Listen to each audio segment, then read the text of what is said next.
A police officer pulled over a black man, humiliated him, and searched his car, without realizing who he really was. Marcus Bennett is the man in charge of the entire department, but the officer picked the wrong person. What happens next will shock even the most experienced. But let's go back to the beginning. Late one evening, Marcus Bennett, a 55-year-old black man, was driving home after a long day at work. The deserted suburban streets stretched outside the windows of his black sedan, illuminated by the dim glow of streetlights. The city was settling down for the night, and the only sounds breaking the silence were the soft jazz chords playing from the car's speakers. Marcus rubbed his temples wearily with one hand, feeling the tension in his neck. It had been a tough day. Several important meetings, dozens of phone calls, and endless paperwork. He was dressed in a perfectly tailored dark gray suit that emphasized his high status, and a luxurious watch gleamed on his wrist. A gift from colleagues celebrating his recent appointment as head of the police reform department. That watch was a reminder of the hard fight for justice and equality, a struggle that demanded incredible effort and resilience.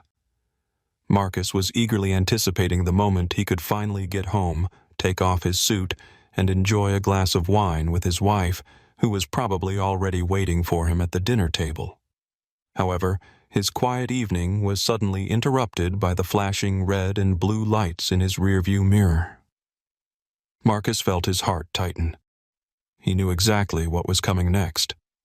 Anxiety gripped him, but he took a deep breath, trying to stay calm.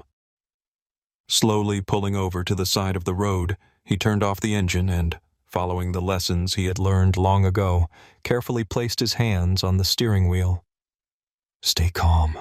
Just stay calm," he whispered to himself.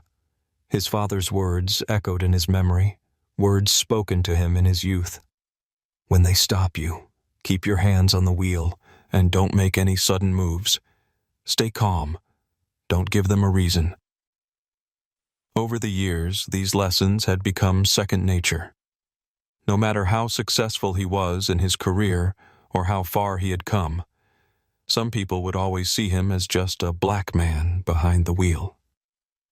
In the rearview mirror, Marcus watched as the officer slowly approached his car, his steps heavy and confident. Under the headlights, Marcus could see a middle-aged white man with a stern face, a mixture of fatigue and barely concealed arrogance written across it. His uniform was impeccable: polished boots, a neatly fastened belt with a firearm, and a rigid gaze that seemed to convict every driver before a word was even spoken. The officer knocked on the window with his knuckles, signaling for Marcus to lower it. "License and registration," he said curtly, his voice cold and indifferent. The officer's gaze scanned the car, lingering on Marcus's watch and expensive suit. Suspicion flickered in his eyes, quickly turning into disdain. Marcus, preparing for the usual routine, slowly reached for his wallet in the glove compartment. He knew that any sudden movement could be misinterpreted, so he acted with utmost caution, as if following a script. Retrieving his driver's license and insurance papers, he handed them over to the officer. "What's the problem, officer? Did I do something wrong?" Marcus asked in an even tone, maintaining his composure. The officer, not even glancing at the documents, smirked and slowly shook his head. "I'll be the judge of that," he replied dryly, deliberately flipping through the papers as if searching for the smallest mistake. Marcus noticed how the officer's face changed when he read the name on the driver's license, but decided to pretend nothing was unusual. "This your car?" the officer asked, narrowing his eyes and nodding toward the vehicle. Marcus clenched his jaw, familiar with this line of questioning. "Yes, officer, it's my car," he replied, looking him straight in the eye. A long pause followed. Then the officer leaned in closer, his face inches from the open window. The smell of cheap coffee and exhaustion from a long night shift filled the air. "You look a little too well off to be driving around here. You lost?" he asked, his voice dripping with sarcasm. Marcus closed his eyes for a brief moment, realizing where this conversation was headed. Deep inside, frustration simmered, After years of fighting for equality, it seemed nothing had really changed. "Officer, I don't believe you have a reason to ask that," he said calmly, controlling his emotions. But the officer just smirked and tapped his fingers on the roof of the car. "Step out of the vehicle," he ordered, ignoring Marcus's response. The silence in the air became unbearable. Onlookers, intrigued by the scene, began stopping and recording with their phones. Marcus took a deep breath, knowing he had no choice. Slowly, he opened the door and stepped out, raising his hands in a gesture of compliance, a symbol that had become all too familiar for black men across the country. Standing face to face with the officer, towering over him by a few inches, Marcus knew that in the officer's eyes, he was still just another suspicious black man in the wrong place at the wrong time. Looking at the gathering crowd with their cameras rolling, Marcus realized that tonight might become a defining moment, not just for him, but for his entire mission in police reform. Marcus stood next to his car, illuminated by the flashing red and blue lights of the patrol vehicle. The cold night air bit at his skin, but the real tension came from the officer standing in front of him. The white man, in his 40s, with rigid facial features and a smug, tired look in his eyes, studied Marcus as if calculating just how far he could push the situation. "Turn around and put your hands on the hood," the officer ordered in an icy tone. Marcus slowly complied, placing his palms on the cold metal surface of the car. His heart pounded, but outwardly, he remained calm. This scenario was painfully familiar. He had heard countless stories from friends, colleagues, and relatives who had endured the same humiliation. "You got a job?" the officer asked casually as he patted down Marcus's pockets, clearly relishing the moment. "Or is this car not really yours? That's a nice suit. Maybe stolen." Marcus clenched his jaw and stared straight ahead, taking a deep breath. "Officer," he said evenly, "I've already provided my documents. You can check them." The officer chuckled and, finding nothing suspicious, gave Marcus a condescending pat on the shoulder. "Smart guy, huh? Think just because you're polite, I'll believe you?" he sneered. "Listen, we get guys like you all the time. You don't want trouble, right?" Marcus could feel the eyes of the gathered crowd behind him. People were recording, whispering, and someone had already called the local media. But the officer didn't seem to care. He was confident he had control over the situation. "Tell me something, buddy," the officer continued, his tone dripping with fake friendliness. "Why do you need a car like this? You know how it looks, right? We've had a stolen car report matching this model recently." Marcus met the officer's gaze, his eyes burning with restrained anger. "Officer, you pulled me over without cause. I didn't violate any laws," he stated firmly. The officer smirked, ignoring Marcus's words. "You're persistent," he muttered, patting Marcus down one last time. "What's your name, anyway?" Marcus locked eyes with him. "Marcus Bennett," he replied, letting his words sink in. "Want to know more?" The officer froze for a moment, his expression shifting to confusion. He glanced down at the driver's license still in his hand and read the name carefully. His eyes darted back to Marcus, trying to process what he had just discovered. "Bennett? Marcus Bennett?" the officer mumbled, his confidence wavering. Marcus gave a slight nod, his voice steady and composed. "Yes, Director of the Office of Police Oversight." The crowd gasped collectively. A murmur spread through the onlookers as the officer's face drained of color. He swallowed hard, beads of sweat forming on his forehead. "Damn," the officer muttered under his breath, his previously confident demeanor crumbling. Marcus didn't move, keeping his gaze locked on the officer. "You've made a serious mistake, officer." The police officer stood motionless, staring at the ID card, as if trying to comprehend how he could have made such a fatal mistake. Marcus Bennett. He had heard this name before. It had appeared in the news, at press conferences, and in city council meetings.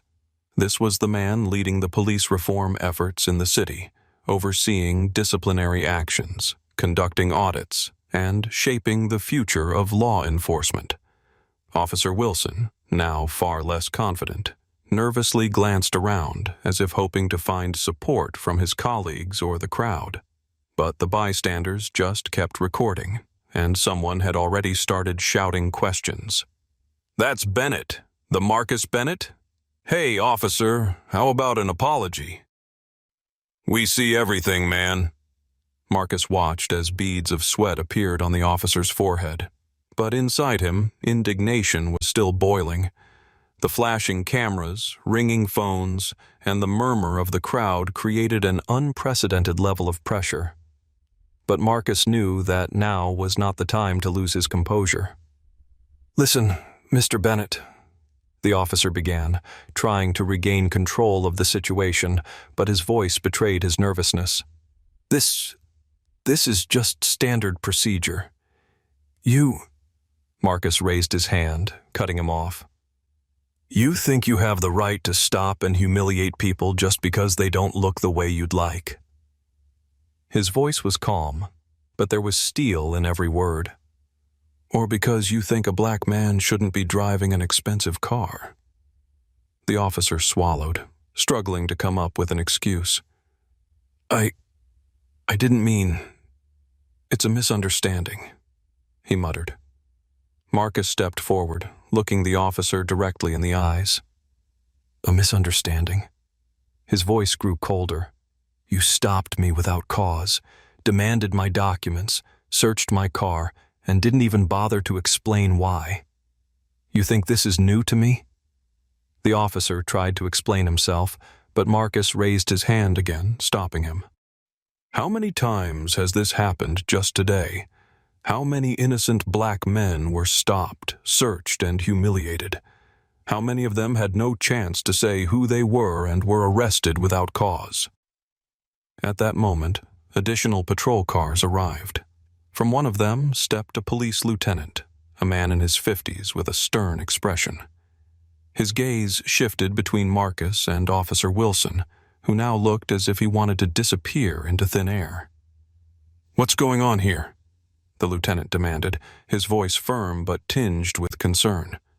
Marcus turned to him. His face remained composed, but his eyes burned with righteous anger. "What's going on is that your officer engaged in racial discrimination without realizing who he was dealing with." Marcus gestured toward the crowd. "And now the entire city is watching." The lieutenant, clearly grasping the gravity of the situation, turned to Wilson. "Hand over your badge and weapon. You're suspended, effective immediately." Wilson froze, his face contorted in a mix of fear and anger. He opened his mouth to argue, but the lieutenant didn't give him a chance. "I said now!" Red with humiliation, Wilson slowly removed his badge and unfastened his holster, handing over his weapon to the lieutenant.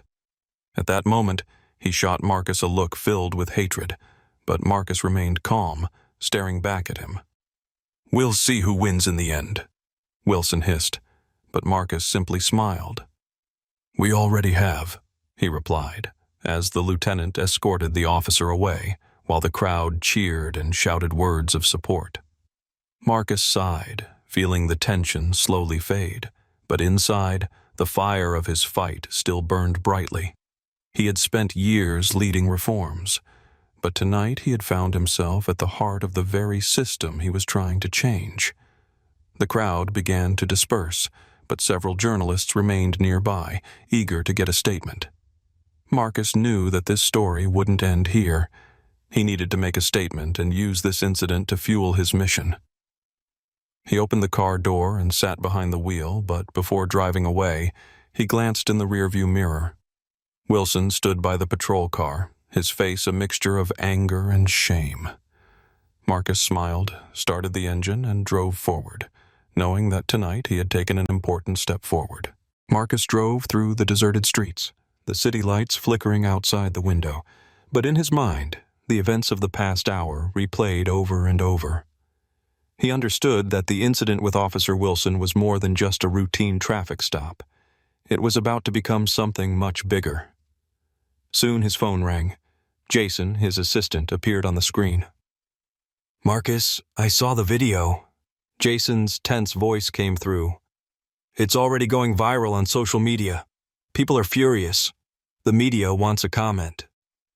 Marcus ran a hand over his face, as if wiping away his exhaustion. He knew that this was no longer just a personal matter. This was a defining moment for his entire mission. "Give me a moment to collect my thoughts," he replied, exhaling. "I'll be home soon." As Marcus pulled into his quiet neighborhood, he saw news vans parked outside his house. Cameras were already pointed in his direction, and a group of journalists were animatedly discussing, preparing for a possible statement. He parked slowly, took a deep breath, and stepped out of the car. A reporter immediately approached him with a microphone. "Mr. Bennett, how do you comment on what happened? Are you planning to sue the police department?" she asked, her eyes burning with curiosity. Marcus looked directly into the camera, taking a pause.